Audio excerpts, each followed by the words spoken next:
We were just learning about souls that come from 3 different places. Your soul could come from Sholish Klippas Atmeis, where the godliness is completely hidden. It could come from Klippas Noiga, the shining Klippa, where the cover of godliness has a silver lining, the cloud with a silver lining. You see some godliness come out of it. And then, today, we're going to be segueing into Kedusha, the highest level, the point of the neshama that really should be impossible to attain. We're going to be talking about the God soul.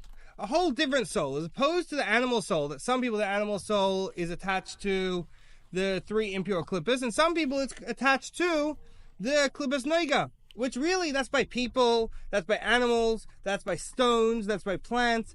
Any existence in the world has to be kept animated, kept alive, kept created from some sort of godly power.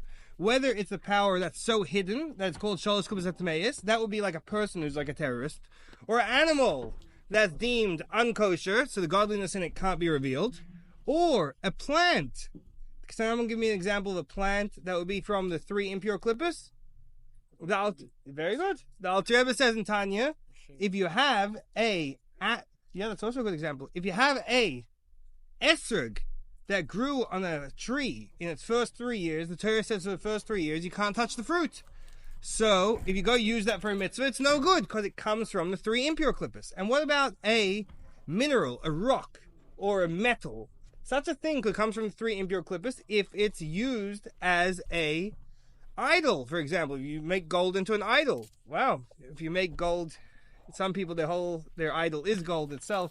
So, we find that you have people from Klippas Noiga, Shalosh Klippas Atmeis. Now we're going to find the higher level that's not a level in the animal soul. This isn't something that animals or rocks or trees can attain unless God makes it that. God can make things Kedusha, holy, but they don't have a nefesh lekis, a godly soul. So a godly soul is completely selfless, as opposed to the animal soul. If it's Klippas Noiga, it's self. If it's Shalosh Klippas Atmeis, it's selfish.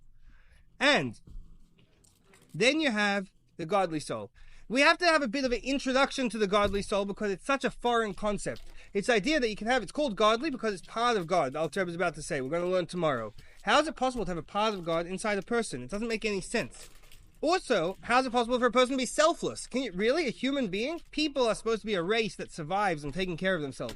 You're telling me that someone can be completely selfless, just throw themselves away? I don't matter. Only what's higher, what's greater, what's altruistic, and what's true matters. It's unbelievable to say such a thing. I just want to before we say the story, I want to say an example where we find this in classic Jewish literature. That before Paroi decided what he's going to do, enslave the Jews. Yeah, Paroi was like the original Hitler. He had a Jewish problem, and he decided he's going to do something to these Jews, and he didn't know what to do with them. So he called together his 3 advisors. The 3 advisors were Bilam, the evil prophet, and Eoiv, the righteous man, who suffered a lot, and the last one was Yisroi, who was Moshe Rabbeinu's father-in-law. All 3 of them were not Jewish, and I think they're a good example of these 3 levels. That Bilam, who's like the impure klippa, he's an evil person. He said, the Jewish problem? Kill them all. Easy solution. Whip them to build your pyramids until they're all dead, you know? So that would be like the impure klippa. Then you have someone like Eoiv. He sat there silently. He didn't want to take a side. And that's perhaps why he had to suffer so much in the end. But he could have spoken up. He could have said something good. He stepped back and let the Holocaust happen, like the Red Cross and all the nice Gentile nations stepped back and didn't do anything. They've tried to cover it up, but you should know the Allied forces knew exactly what was going on in the concentration camps. They had the opportunity to bomb the railroad tracks from Hungary that led to Auschwitz and could have saved hundreds of thousands of innocent lives, but they couldn't find the room in their heart to send an extra bombing raid there. So, anyways, that's not the point. So Eoy just sat by the side. And then Yisroi said, no, the Jews, he stood up to defend the Jews. And then he defended the Jews, he was in big trouble. That's why he had to run away to Midian. So we find these 3 types of people. Evil, someone who has both good and bad, and someone who's purely good. So I want to contrast someone who's bad against someone who's purely good. With the following story, the Rebbe Lezer Nanas was a super chassid. He spent 20 years in Siberian prison in order, why? Because he spread Torah. he spread the teachings of the Torah, he spread the performance of mitzvahs in communist Russia, and they said, off to the Gulag you go. So he's sitting in the Gulag, and he refused to ever eat not kosher, including ever eating chometz on Pesach. Now, in the camp, he could barely live, because the soup from the camp kitchen he didn't eat, because it's not kosher. So, unless he got a package from home or something special happened, he only had bread to eat every day. Comes to Pesach, there's no bread. So he's waiting anxiously, hoping his wife is going to send him a package. His wife knows he's never going to eat chometz, and if he doesn't get his package of matzahs before Pesach, he's going to die. So he goes to the post office a few months before Pesach. Is my package here? The lady at the post office looks in the back room. She says, no package, sorry. He comes a week later. Is there a package? No package, sorry. A week later, she's like, what do you want from me? You're driving me crazy. There's no package. If there's a package for you, I'll call you. Comes a few weeks later. He's like, Pesach's coming. He's going to starve to death or deal with angry postmaster lady. He goes again, hey, is there a package for me? She's like, get out of here, there's no package, you're just making me crazy, I'm going to report you to the commandant. Anyways, comes a week before Pesach, he's going every day this lady's screaming at him, and he's like, no, I need to get my package. And she's like, there's no package.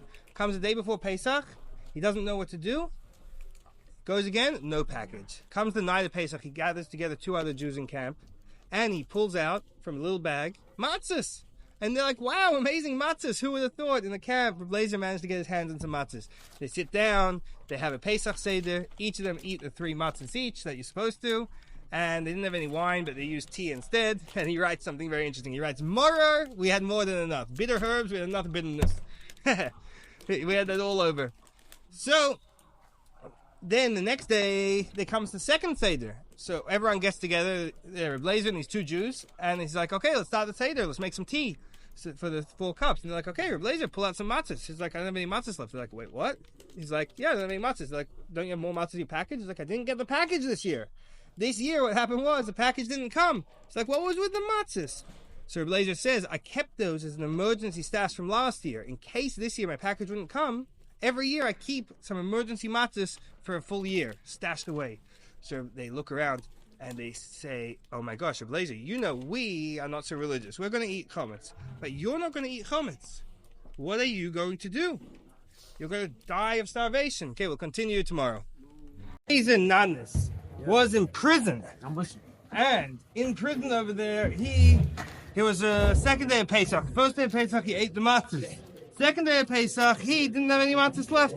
So this fellow prisoner says, Blazer, you know we're going to eat chometz on Pesach.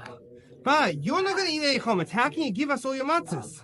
So Blazer tells them the most amazing thing. He says, you should know, I gave you the matzahs because you can do the mitzvah. But they're like, Blazer, at least tell us these were your only matzahs. Blazer's like, I wouldn't tell you, because then you wouldn't have eaten them and you wouldn't have done the mitzvah. Wow, he'd rather the other didn't do the mitzvah than he has what to eat on Pesach.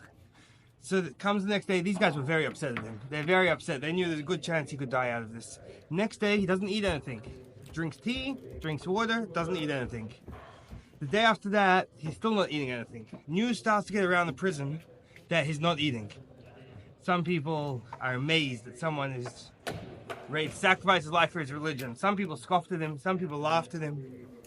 One person seemed concerned. On the 3rd day of his fast, the woman from the post office comes to him and she says, you know, you really should eat something. It's not healthy.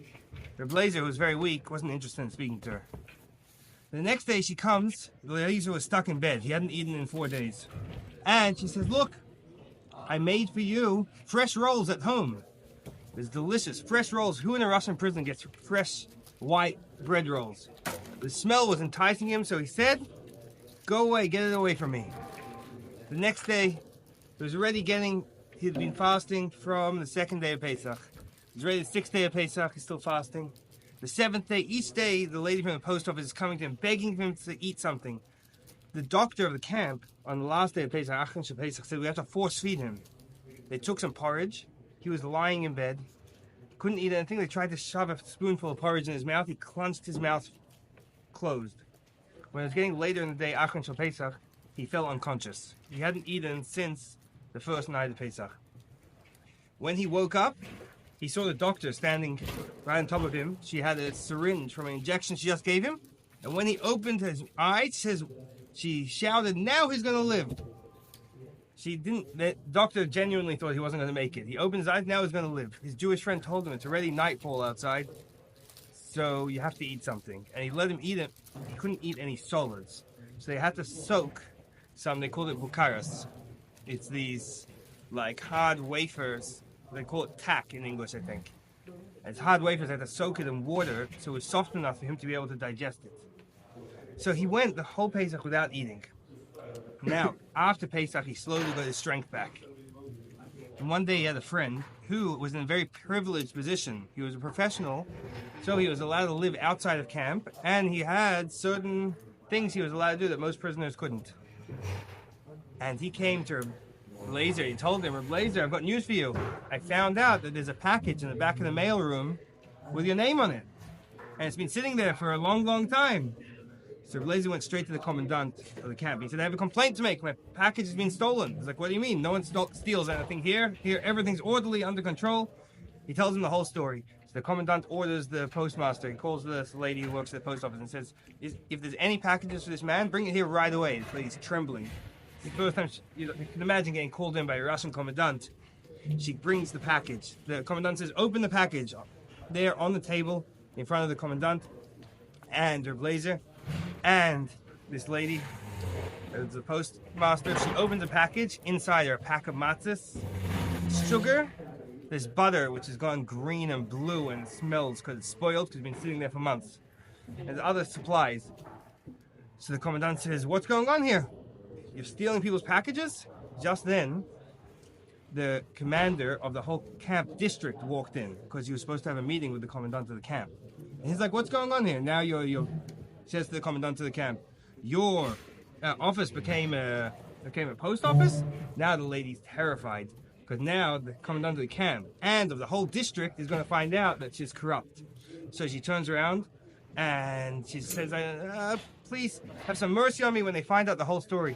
She says, I didn't want to give this Jew his package because I'm sick of these Jews who always think they're better than everyone else. But now the commandant says, okay, would you like to press charges? This is a very serious crime, stealing, especially in the post. We're going to press charges and soon she'll be a prisoner here. So she says, please have mercy on me. So the commander says, the commandant, he says, don't speak to me. Speak to this man who you stole his package and nearly caused him to die of starvation. So she begs him, I have 2 young children. My husband died fighting in the war against the Nazis.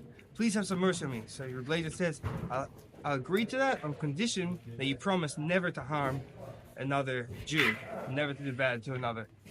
And from here we see the difference between someone whose soul is from Klippa and the soul is from Kedusha. Fine.